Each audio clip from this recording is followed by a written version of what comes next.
Jason Marmon, U.S. Energy Director.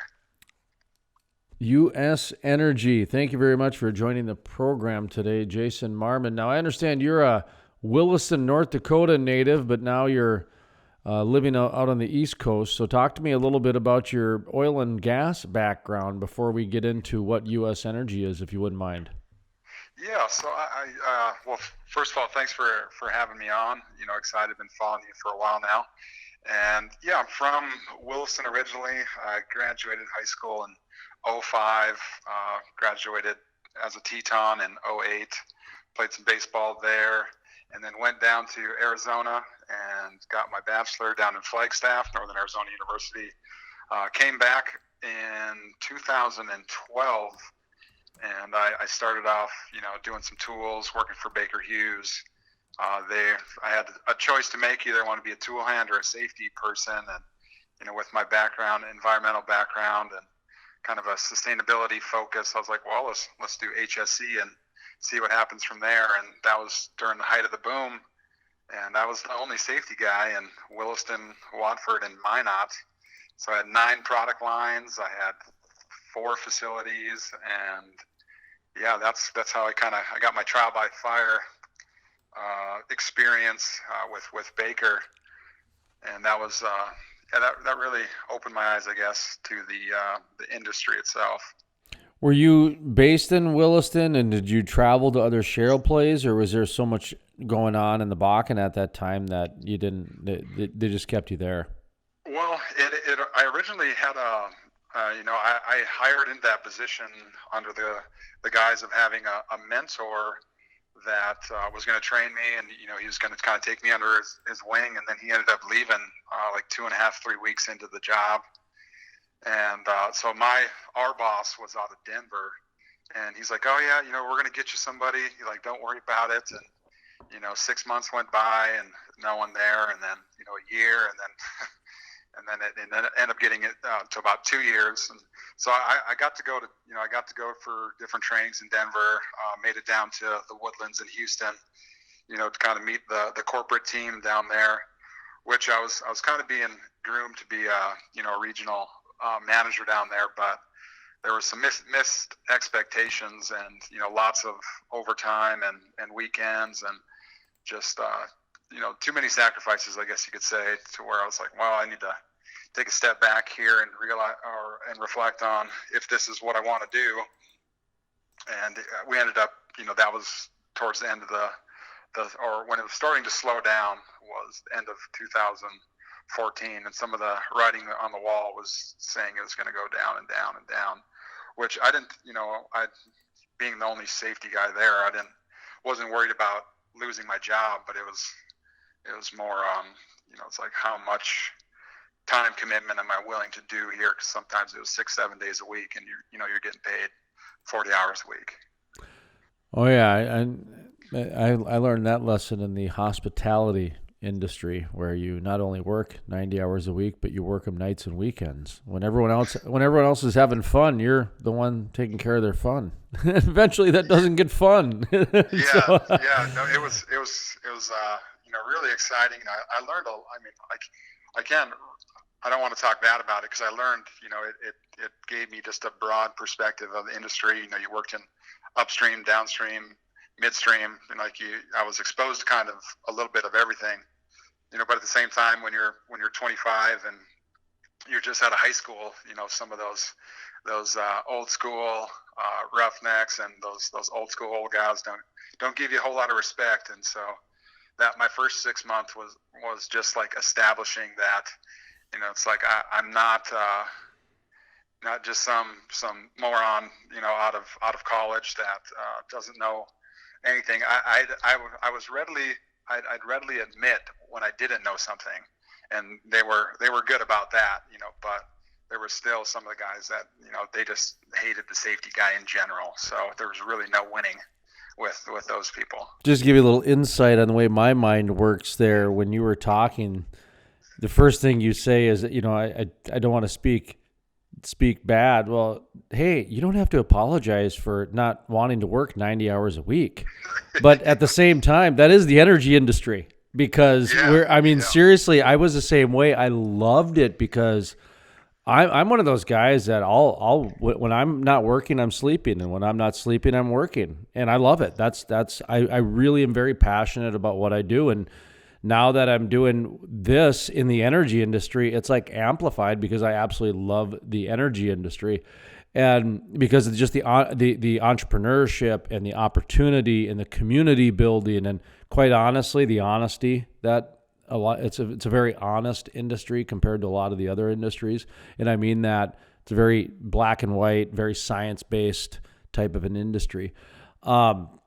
So anyway, that was where my mind was like, here's a guy apologizing, I got tired of working 80, 90 hours a week. I wanted to have a family, So, and that's kind of really what you're doing out on the West Coast I'm sorry, the East Coast out there in the Carolinas is that you've got the making of a desire for a family. And so you've kind of found yourself in the world of innovation. So give us kind of an update what you're doing on the family side and on your professional side outside of this U.S. energy that's really allowing you to, kind of percolate a lot of this stuff. yeah. So I kind of found a niche. After I left Baker Hughes end of 2014. I went down to Arizona and I got involved in some events management. I was kind of already interested in marketing and advertising, and I had some ventures that kind of fizzled out. They failed down there. I went to Colorado, did some stuff there, and then I ended up having an opportunity to come back to North Dakota. I did two events, one in 2015 and two in 16. The Bash on the Grass was the first event we did. It was in Watford City with Travis Tritt, and we had partnered with the Rib Fest that's there. Now they're doing their own big entertainment now, but we kind of partnered with them. We got some sponsors. We brought in Travis Tritt. It was a big success at the time because 14, 15, 16 there was just this outcry of nothing to do other than work in the Bakken, and so we're like, whoa, we see this opportunity. Me and my dad, we were kind of the ones that he's the one that really got that first event started. The next year we did Sawyer Brown and Chris Cagle, which ended up being unfortunate because the whole city was under construction at that time, and the fairgrounds, there was no road access to get into the fair, and we didn't know that it was going to be that bad. We planned these out typically like 5-6 months, and there was just a terrible time for people to get there, and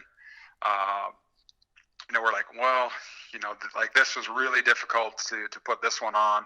We're just going to give this over to you guys. Here's the template to do it, and now it's their biggest event of the year, and they bring in headliners each time. So we moved that to that Williston. So just this last year, or just in September, we had S.E.E.D.S and David Nail as our headliners for the 5th annual Williston Energy Fest.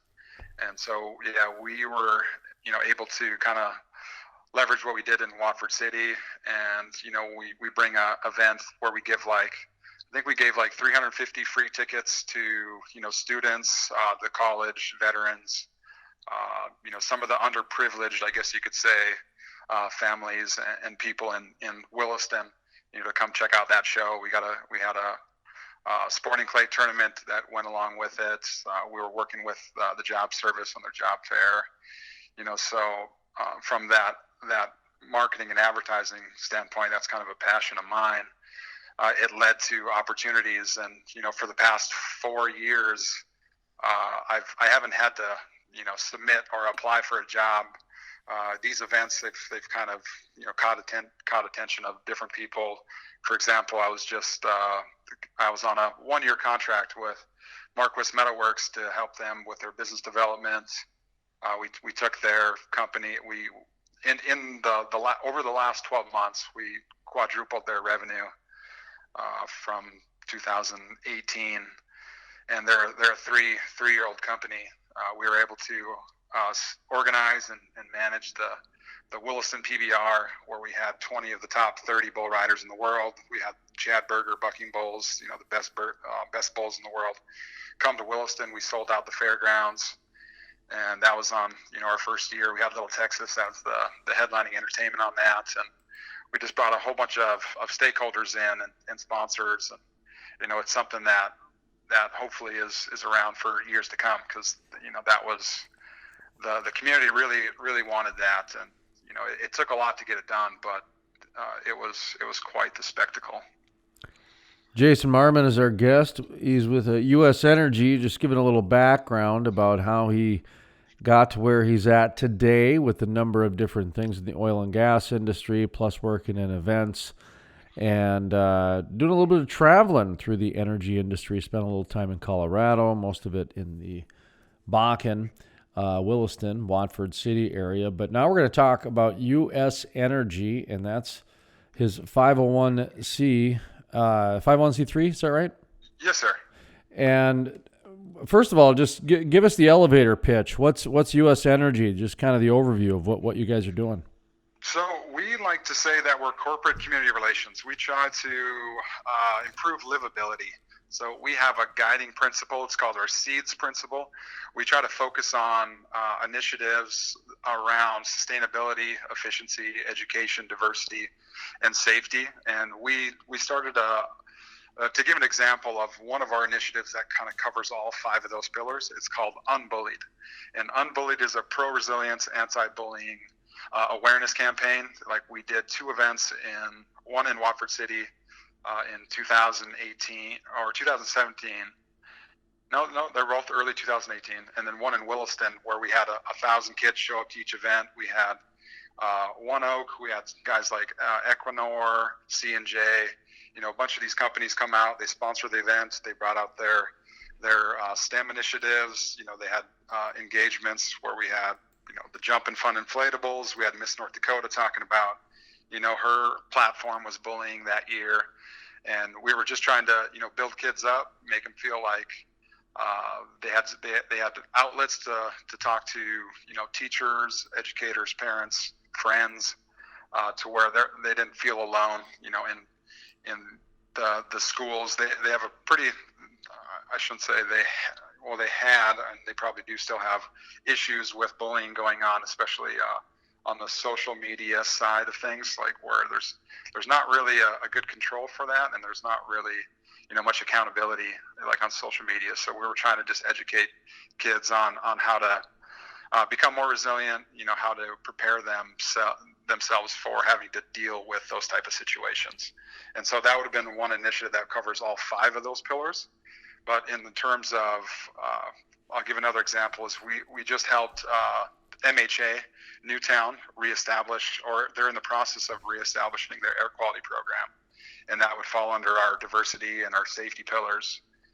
And so that's, we helped connect them with the EPA, ITEP, that's the Institute of Tribal Environmental Professionals. I actually worked for that organization and interned for them in 2010. And the TAM Center, that's Tribal Air Monitoring Support Systems, they're out of Las Vegas. And so they're providing them with resources to help get them up and running again. That's at no cost to the tribe. Talking about the MHA Nation in Newtown? In Newtown. Yep. Oh, great. Mark Fox is a friend of the program, been on several times in the past year, usually. And also David Williams, CEO of Missouri River Resources out there in the MHA Nation as well. So, and you're working with the air quality program out there? Yeah. So it's Edmund Baker. He's the environmental director, and they're going. They had a couple. I don't know if this is really public knowledge quite yet, but I'll drop it a little bit. They had some concerns from some of the community members about the flare stacks that are going on out there. They've had some cattle and some horses, found dead around them, and they had to respond. They used to have air quality program, and then it kind of fizzled out to lack of funding, and now they're trying to get it reestablished so they can, kind of answer some of those questions within the community. And with ITEP, they specialize in tribal air quality programs, and I think they got partnerships with 132 tribes in the nation. And so they're familiar with tribes that are on oil and gas lands. And so what U.S. Energy did was we're basically just connectors. Like we connect groups that are looking for specific things with resources or information on how to solve those problems. S.E.E.D.S, S-E-E-D-S, sustainability, efficiency, education, diversity, safety. Yes, sir. Here it says in your website, founded in oil and gas regions. Is that just because of your upbringing and that's just, happened to do that? Or is there a specific reason that you've highlighted the oil and gas regions? Yeah. The reason being, I guess the oil and gas industry doesn't do a whole lot of, traditional marketing. They do sponsor, they tend to sponsor, and they tend to invest in community initiatives. So we found it easier to work with oil and gas regions because they have, challenges that come up when, just by nature of the industry. And they try to connect with the community, and they try to be, stewards in that sense. And sometimes there's not groups, I guess, that are filling that niche, and so that's where we thought U.S. Energy would kind of fill that gap, and that's kind of where we're at now is figuring out what the industry needs, like how can we be catalysts to some of these new initiatives. And I'm sure you're well aware that some of the climate alarmists are really shaking some things up in the industry, and we want to kind of position ourselves to help provide some of those solutions, or bring different strategies to the table. Well, I'll tell you what, the thing that went into my mind right away when you started talking about the Unbullied campaign. Yep. Honestly, climate change went right to my mind, where I was gonna ask kind of a smart aleck answer about, are some of these climate change activists, are they bullies? Because Totally. Okay, so it's not out of line now. I mean, you got to be careful saying that stuff nowadays, because the way they've flipped the switch so fast that they can be the bully and turn around and call you the bully, and you're the one that gets in trouble. Yep. And it's a very short window of opportunity for them to do it, and they're really capitalizing on that. It's definitely a slippery slope. I was talking to one of my friends who's a professor in Boulder about this situation, and people are often forced to pick a side, and I don't really like to pick a side, in the sense that's like, hey, we're all kind of in this together, and just because you're on one side doesn't automatically put me on the other. We can agree agree to disagree on things, and I can still be your friend, and we can have debates and discussions, and I try not to have things escalate into arguments, because that doesn't solve anything. When people get mad or angry, but that's a tactic of eco-terrorists or some of these far left actors and activists, and it's getting to a point where they are disrupting the industry. ExxonMobil is in court today with the state of New York, and it looks like it might set a dangerous precedent, for the industry. And so, like, people definitely need to be aware of what's going on, and how quickly those little brush fires can turn into kind of infernos. I don't think the industry has any idea what's going on.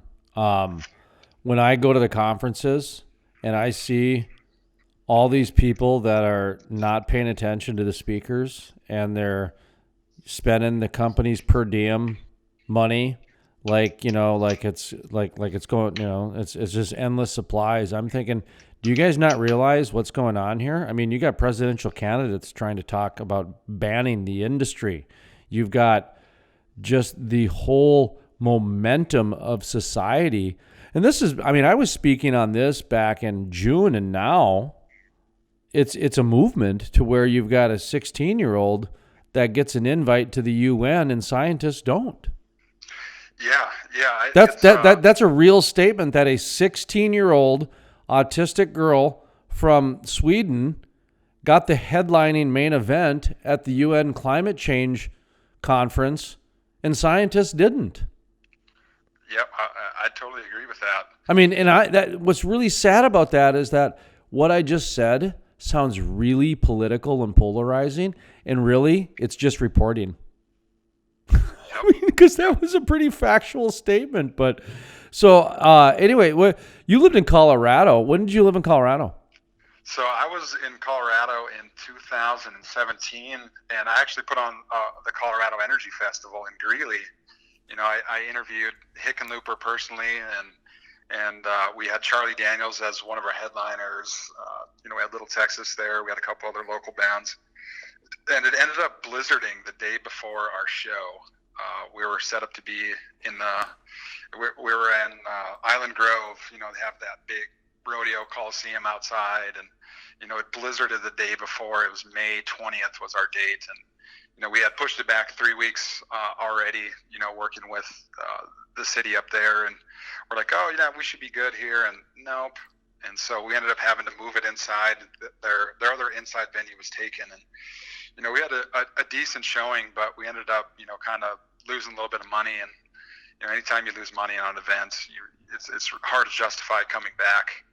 And so then we just licked our wounds and went back to Williston. But when I was interviewing Hickenlooper, I was like, how do we bridge the gap between the conventional energies and the renewable energies and get them working together?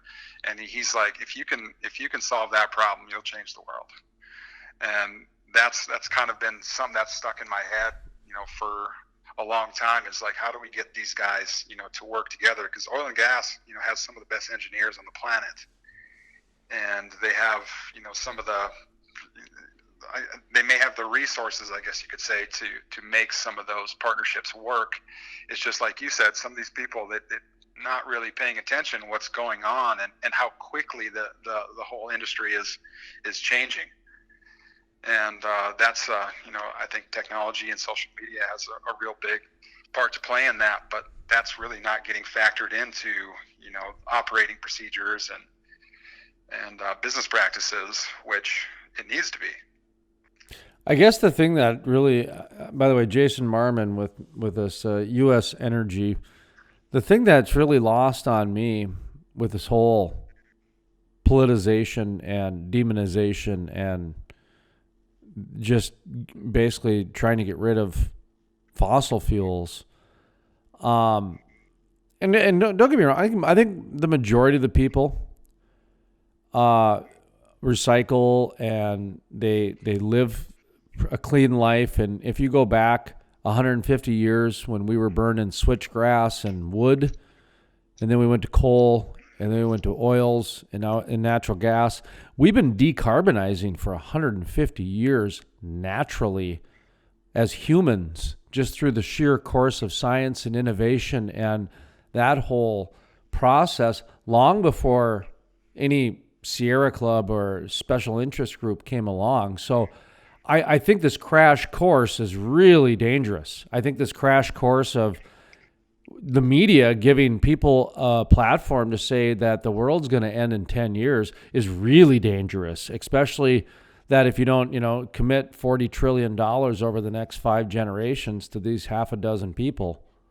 That to me, I don't get why the average person can't see through that. That's just bizarre to me. I don't know. It's just, what did you make about some of the climate change activists in Colorado? Because they're the ones that kind of struck first and put together the blueprint on how to really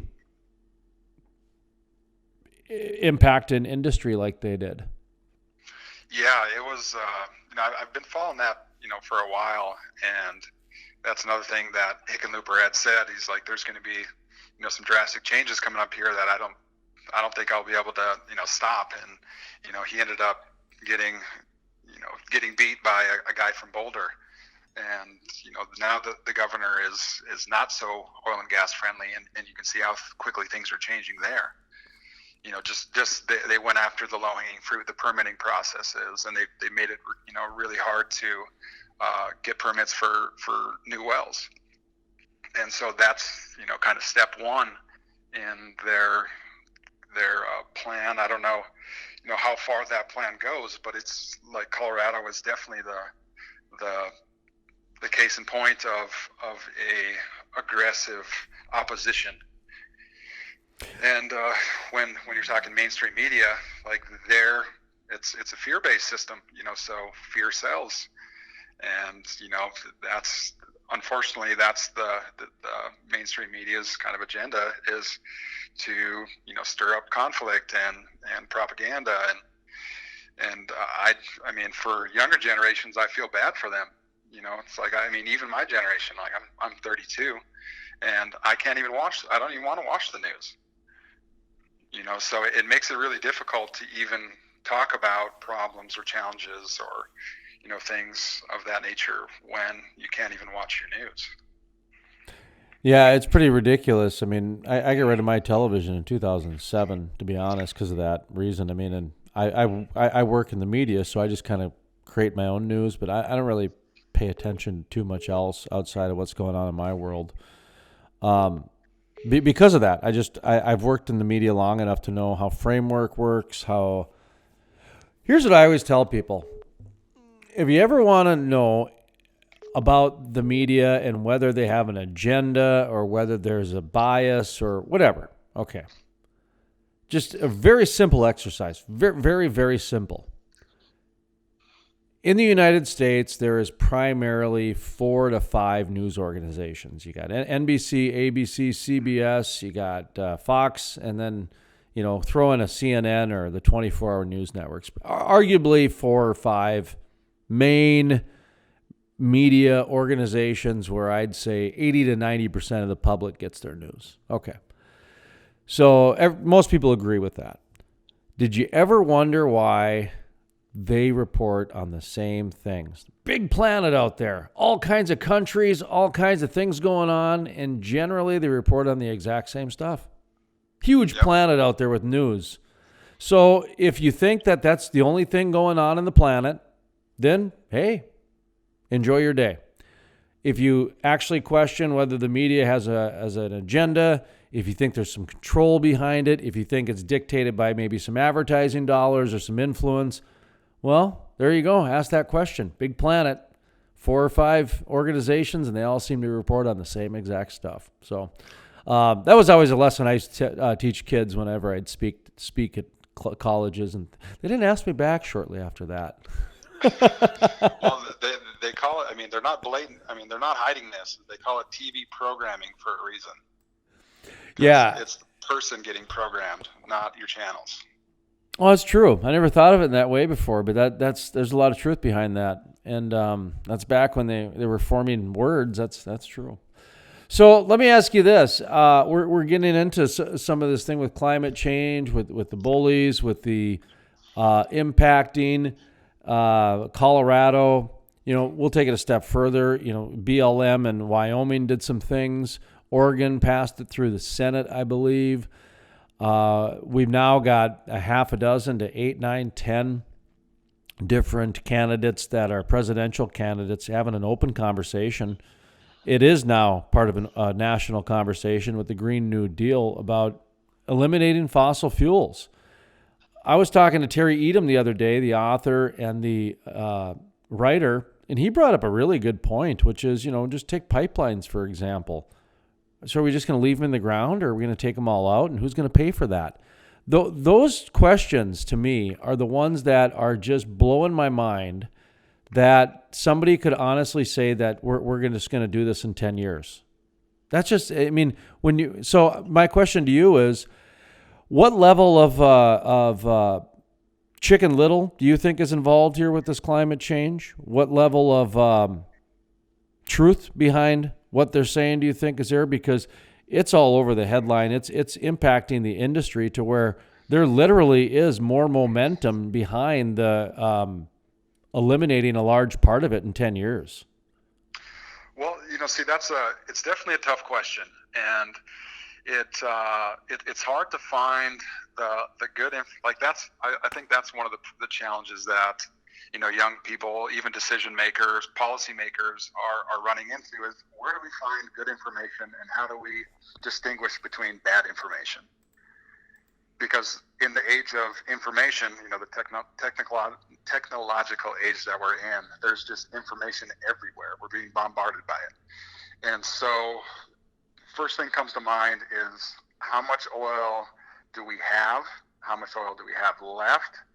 And how do we, when you put in the context of sustainability, it's a challenge that way, because if you're saying we only have 50, 75 years left of oil, how do we prepare for that? It's not, I don't think it's 10, I don't think it's 20, I think it's longer than that. But how do we have value added oil? How do we, reduce how do we reduce the shipping costs or the distance that it has to travel to get places? And obviously fracking has done a fantastic job of reducing our dependence on foreign oil, but it's also added a lot more supply, bringing down prices. And so in countries in like the Middle East, it's a big topic. And I'm planning a trip right now to Oman to speak with the Sultanate or the Sultan's advisors, because Oman is saying that they're running out of oil. And 20% of the world's oil goes through their waters. And whether that's through UAE, whether it's through Saudi Arabia, they're trying to diversify their economy. And I got a couple of friends who, he owns a company called Art of Visuals, and he's got 1.9 million followers on Instagram. And so he does a very good job of directing eyeballs. And so from a tourism standpoint, like, we're going to talk to them about sustainability, about diversification, and about global citizenship, and see what they have to say. And it's basically, we're going there to say, hey, how can we help? Not tell them what we think. I don't claim to be an expert on how to solve these oil and gas challenges, how to solve the current socioeconomic landscape that energy is in, but I'm willing to listen, I'm willing to learn, and I'm willing to take action on what I think is right. And that's it's definitely, it's a very interesting landscape, because that, like I said, it's hard to differentiate between what's good information, what's bad information. And that's, it goes back to the mainstream media. If 80% of people in the United States is watching that mainstream, it's like, that's a lot of people that you have to convince or have to bring good information to, because they're not really getting it. And so I think the industry is in a situation that they've never been in before. And there is just a tidal wave of opposition coming. And so I think now is when, these big companies, these majors, they need to start working together to educate the public on why the industry is so important, how it'll impact their quality of life if it were to be shut down. Because, I like to drive. I drove here to North Carolina. I like all my amenities. I like my electricity. I like using the gas segment of things as well. And so people don't really understand the consequences that would happen if the industry gets shut down. So how do they communicate that? That's probably the golden answer right there. With just kind of what I've learned is that if you could create a message showing all the value that they're already providing and what their products are kind of doing in a way that's kind of sexy. It's kind of, it's almost like Hollywood type of feel, where you have these 60-second feel-good commercials, showing all the benefits that people are receiving from this. And that's also a slippery slope, because it would kind of open them up to that opposition to kind of poke holes, or try to anyway. So I don't really have a great answer, for that. But I do think that they need to eliminate the low-hanging fruit for the opposition. Like flaring being an example is in Northwest North Dakota. You have flares everywhere, and that's real easy for people who don't really understand why that's happening to be like, oh, look at this, look at what they're doing. They're polluting this and they're doing that, and they're polluting the water, they're polluting the air. And so that's one of the things I think that they need to shore up is, just that low hanging fruit, and try to get that infrastructure in the ground as quickly as possible, because the pipelines, that is the safest and best way to transport, gas and crude. But yeah, I mean, when you talk about, truck transportation, rail transportation, those are all very intensive processes as well. But yeah, it's interesting. I mean, it's like I said, it's an interesting situation that the industry is in right now. Oh, it's a full-on blitz. I mean, Yeah. and it happened like in a very quick time frame. Like within a couple of years, this full-on blitz just came. It was like this. A couple scouts came out, but I mean, you've got refineries going 2 years in court fighting litigation against copy and paste on email machines. I mean, honest to God, you've got people with using real money just because somebody's got a very good template and the ability to pay somebody to copy and paste complaint letters to a government agency, and therefore they got to go through the process. They're taking advantage of being able to put things through the process. And the reason for the process was to prevent abuse and prevent shenanigans. But now it's being used in a reverse way. It's being abused to prevent the abuse, if that makes sense. It's basically done as a way to hemorrhage. I mean, pipelines. You just mentioned about the historic court case up in New York right now. I imagine that has to do with pipelines, because New York said no more pipelines. That's incredible. That's absolutely incredible. And when you look at just a lot of the other influences that have happened with the environmental movement, you've got what happened in Colorado. You've got the pipelines. You've got the litigation aspect. You've got the PR part of it. I mean, the whole public relations part of it is astounding, to where they've gotten fossil fuels now written by the Associated Press and the media. It's already a done deal. That's a dirty form of energy. Natural gas is pretty clean. Last time I checked, it's very clean. And like the word renewable, well, nuclear is renewable. Hydrogen is renewable. Some would even argue fossil fuels is renewable, because we haven't even really come to terms whether abiotic oil is real or not. All I know is that every 30, 40, 50 years, they come out and say we're almost going to run out with oil, and then we find more. So they still haven't even got that science right yet. I don't know. Dude, are you familiar with the term abiotic? That's where the earth actually produces oil out of the mantle. So it's not so much of the dinosaurs and the organic matter. It's kind of a combination of that with the some process with the mantle. So it's just that the earth creates its own oil. It's called abiotic,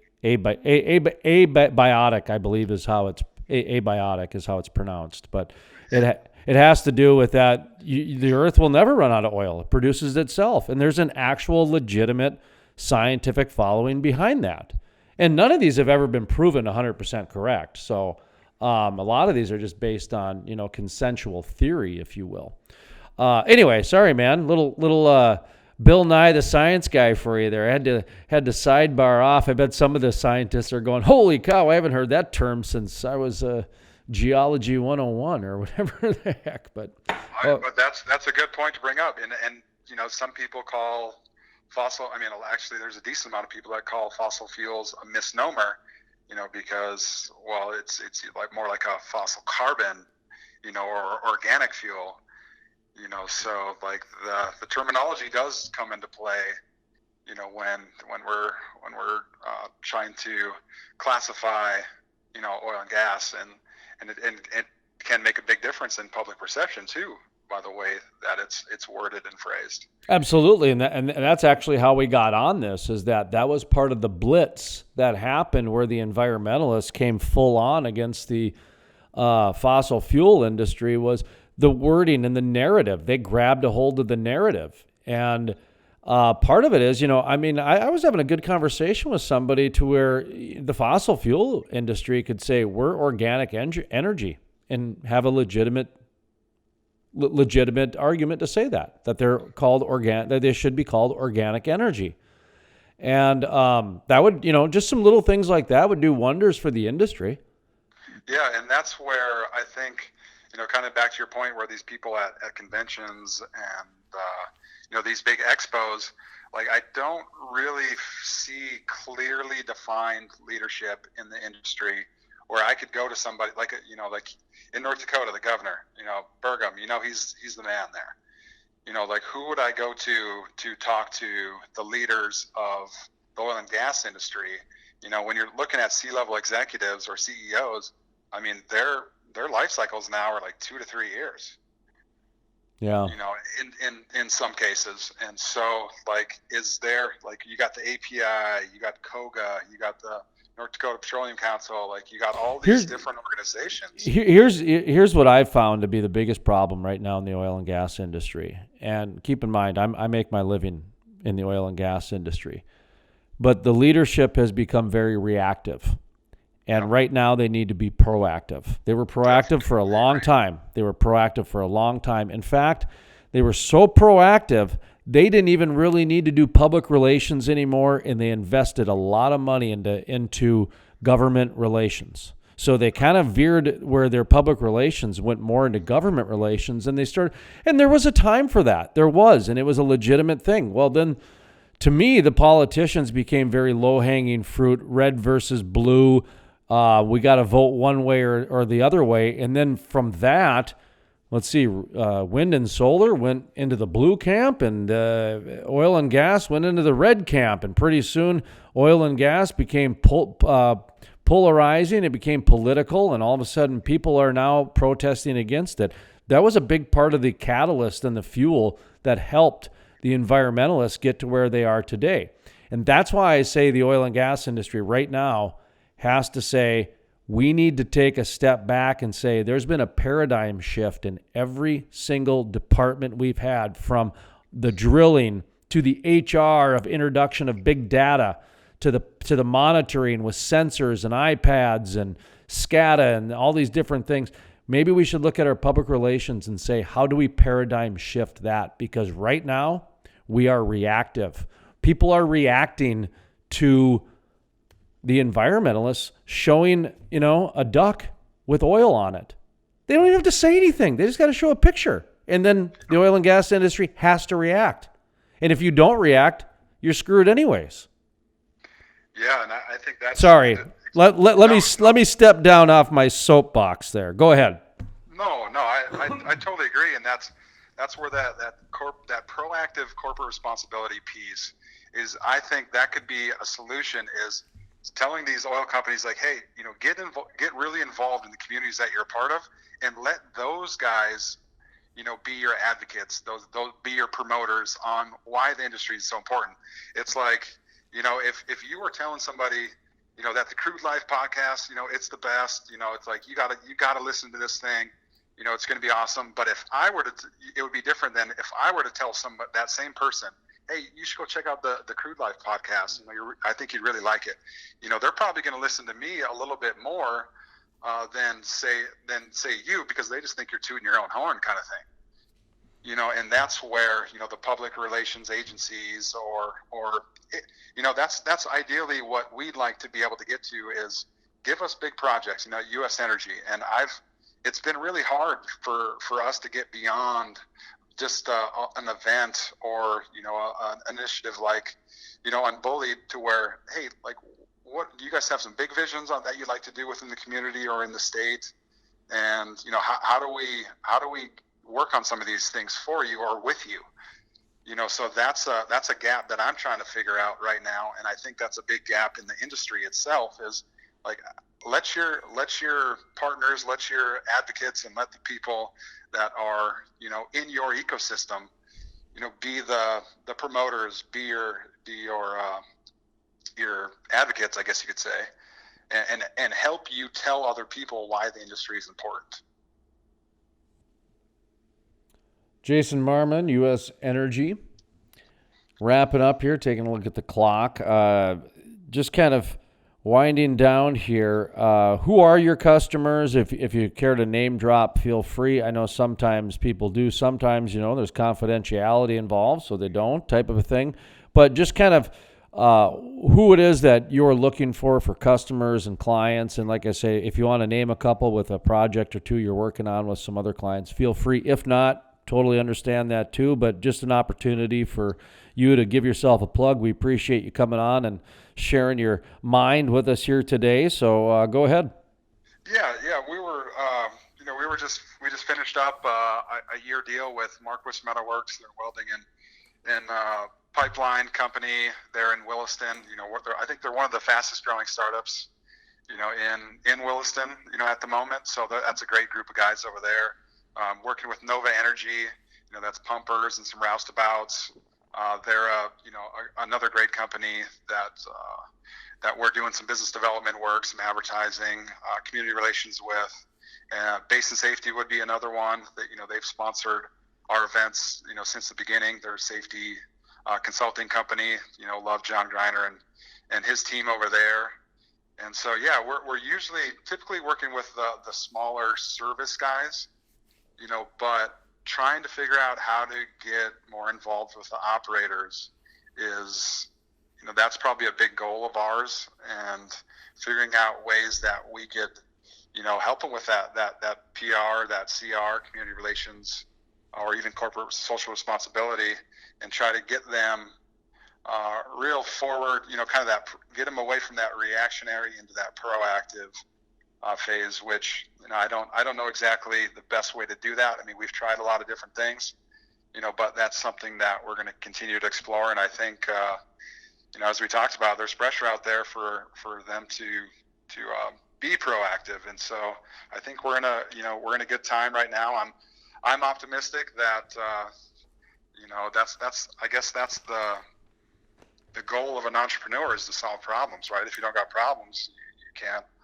You don't really have any opportunities. So, Jason Marmon, U.S. Energy, you're looking to grow your customer base to the big operator. Of course, everybody's wanting to do that. And, the good news is here in the Crude Life, we've got hundreds of CEOs that subscribe and listen to our radio shows and our podcasts and follow our social media accounts. So in less than 60 seconds, speak to these CEOs and these decision makers, the ones that would hire you, the big operators. Tell them what you could do for them, but they're busy, so make sure it's under 60 seconds. Yeah. So some of the biggest challenges I've seen, let's say the Bakken example. Education is a real low-hanging fruit to get involved with. In Williston, they're overcrowded right now. Affordable housing would be another one.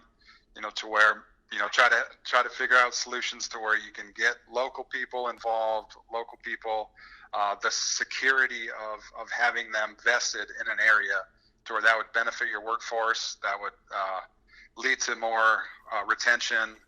And there's lots of different ways to get involved at the community level. It's just figuring out what's the right strategy for the company, what they prioritize. And we'd love to have conversations to figure out what makes the most sense for them and what drives value to their workforce, their clients, and just their business model. Where can people find out more information on you? Well, I would say the easiest place to go is www.usenergy.org. We're in the process of getting that site updated. Our Facebook page is at Williston Energy. You can check us out there, or you could just email us at hq@usenergy.org.